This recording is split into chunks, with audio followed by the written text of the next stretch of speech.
Welcome to Pindar Poetry. We hope you learned something new. You start by confirming the obvious essentials. Same Wi-Fi and correct Google account because account mismatch prevents removal.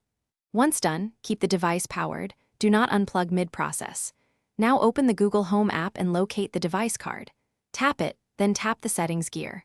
When inside settings, scroll to the lower section so you see the device information panel.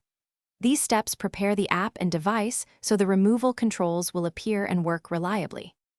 You now execute the removal. In device settings, tap Remove or Delete Device and confirm the prompt. This unlinks the speaker from your account. If the device belongs to a home group, make sure to remove it from that group first, because removal may be blocked otherwise.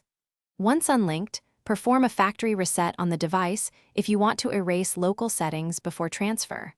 Factory reset ensures the next owner cannot access your routines, linked accounts, or saved Wi-Fi credentials. Finish by confirming the device is gone from the Google Home app and from linked devices. This verifies unlink succeeded. If the device still appears, reboot your router and force close the app, then reopen and retry removal, because cached data can cause display errors. If removal fails completely, perform the device's physical factory reset sequence and then repeat unlink steps in the app.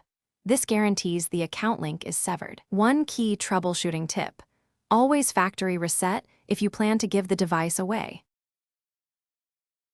Thanks for watching. Consider subscribing if we helped you.